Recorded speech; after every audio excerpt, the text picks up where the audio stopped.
At 2:30 p.m. local time over the Caribbean Sea, two Venezuelan F-16 Fighting Falcons roared low, slicing through the sky just a few hundred feet above the waves. These jets were fast, capable of exceeding Mach 2, or more than 1,500 miles per hour.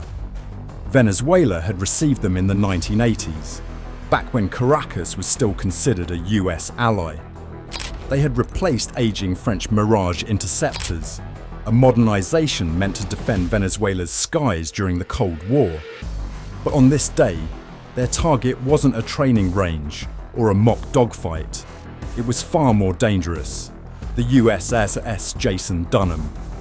The Jason Dunham is no ordinary warship.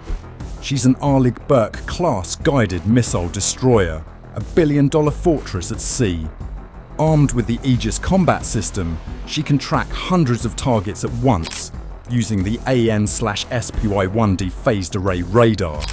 She carries a layered arsenal: SM-2 standard missiles with a reach of more than 90 kilometers, RIM 162, evolved Sea Sparrow missiles for close-in threats, a 5-inch Mankrol 45 naval gun, and, as a last resort, the Phalanx CIWS, a 20mm Gatling gun that spits out 4,500 rounds per minute.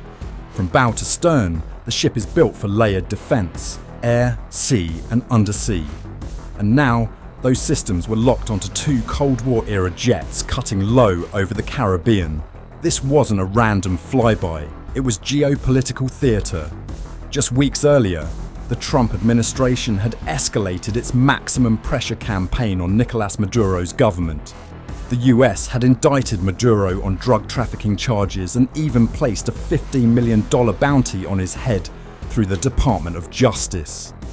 Washington accused him of using state resources to run narcotics operations, a so-called narco-state. Not long after, American aircraft destroyed a speedboat in the Caribbean, claiming it belonged to Venezuela's Tren de Aragua cartel. 11 lives were lost. To Caracas, it was an assault on sovereignty. Maduro promised retaliation, so when Venezuelan F-16s screamed toward a US destroyer, it wasn't just a show of bravado, it was a message. The Venezuelan Air Force originally bought 24 F-16 AB Fighting Falcons in the early 1980s, back when ties with Washington were strong. The F-16 was one of the most successful fighters of its generation: light, agile, and versatile.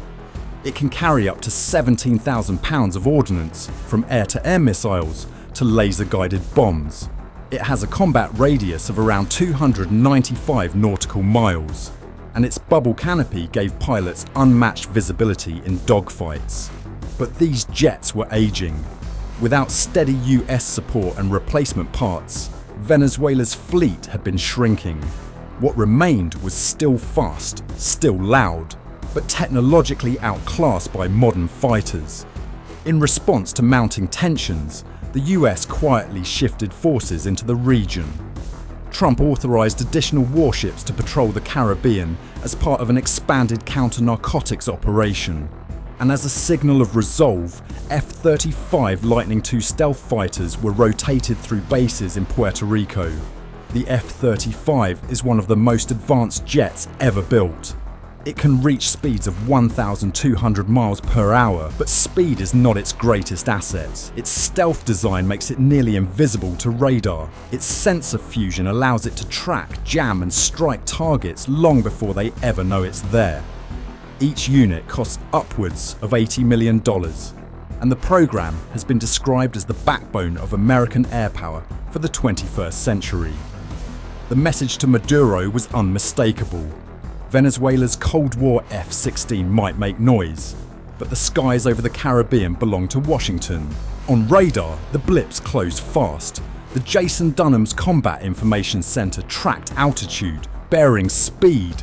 The Venezuelans weren't here to exchange greetings. This was an intimidation run. From the bridge, a calm American voice cut across the radio. "Unidentified aircraft. You are approaching a United States warship operating in international waters. Maintain safe distance." The Venezuelans didn't reply.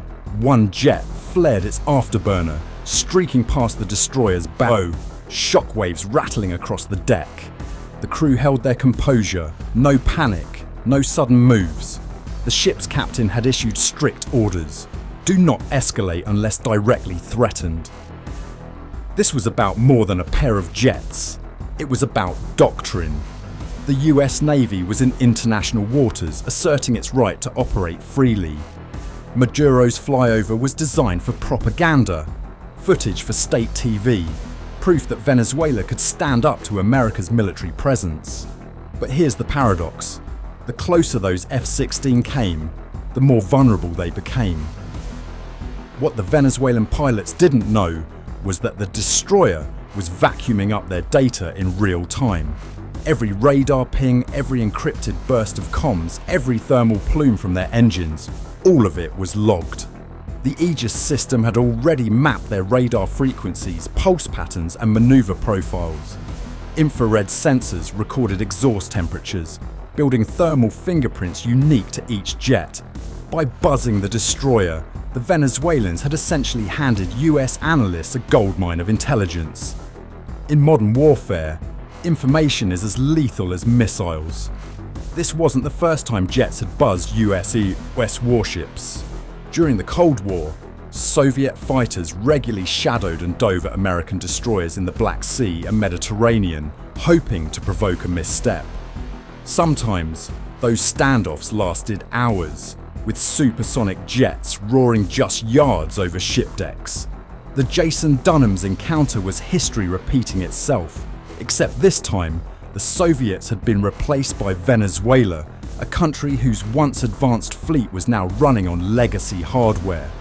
After several tense minutes, the Venezuelan F-16s finally banked away, afterburners glowing as they pulled back toward the coast. The Jason Dunham had not fired a shot.